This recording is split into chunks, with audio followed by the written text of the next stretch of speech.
Hey everyone, today let's talk about the incredible pressure leaders are under to be, well, superhuman. We're going to dig into why that whole approach is actually broken and explore a much better and frankly more human way to lead. So let's just get right to the heart of it. You see the question here in both Polish and English, and it really is the central theme for us today. We all have this drive to be superhuman, to do it all, to be perfect. But what if that drive is the very thing that's wrecking our teams and our relationships? Okay, so first up, let's really define what we mean when we say the superhuman trap, because it's a mindset that has become dangerously common in the world of leadership. You know, this quote just nails it, doesn't it? When you're with a team you know inside and out, it's comfortable, it's easy, like your favorite old slippers. But a new role, a new team, that's like breaking in a stiff new pair of shoes. It pinches, it's uncomfortable, and the immediate temptation is to try and act like a perfect, flawless leader to make up for it. And that, right there, is the trap. And this internal pressure cooker has some very real and very damaging consequences. It doesn't make you a better leader, no. It leads to burnout, where you literally have nothing left in the tank.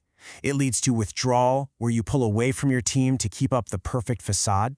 And it leads to this crushing self-doubt because guess what? Nobody can actually live up to that impossible, superhuman standard.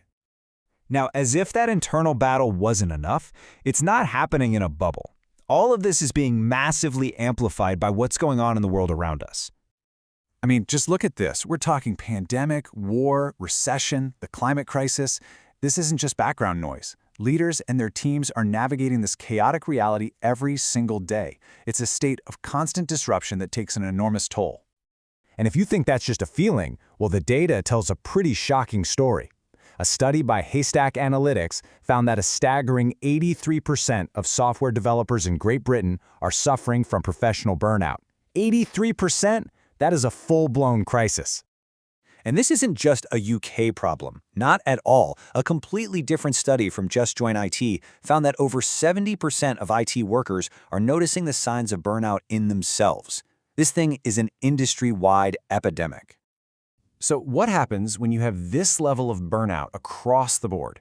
Well, it fuels one of the biggest shifts in the workforce we've ever seen, the Great Resignation. People have just had enough. And this stat from Microsoft just puts it in stark relief. 41% of the global workforce is thinking about quitting. I mean, just stop and think about that. Nearly half of all employees. That's the battlefield that today's leaders are on. And let's just add one more layer to this. Your team members are also dealing with inflation, the rising cost of living, a total lack of stability, and this deep feeling that they have no control over their lives. It's just a perfect storm for anxiety and stress. So all of this, it brings us right to the fundamental leadership challenge we face today. It's pretty clear the old ways of doing things just aren't going to cut it anymore. Which leads us to the million-dollar question, right? In the middle of all this chaos, how on earth are you supposed to lead effectively?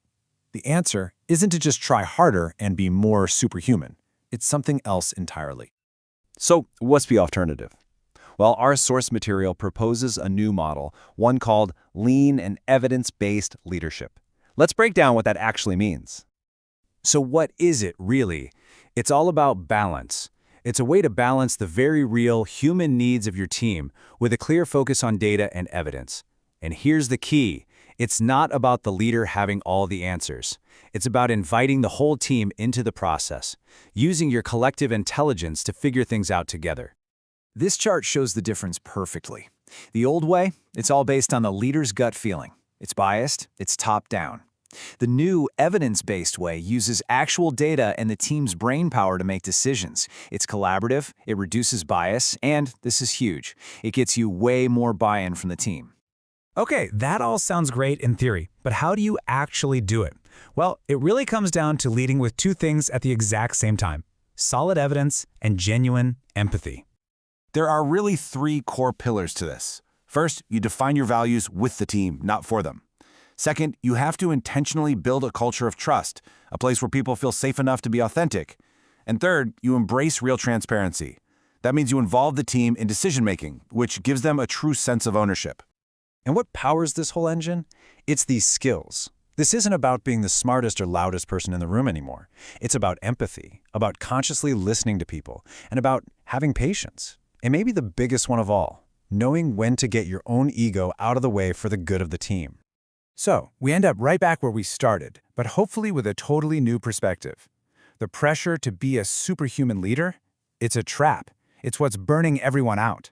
So what if we've had the goal wrong all along? What if the most effective, the most resilient leaders aren't the superhumans, but are actually the most human ones?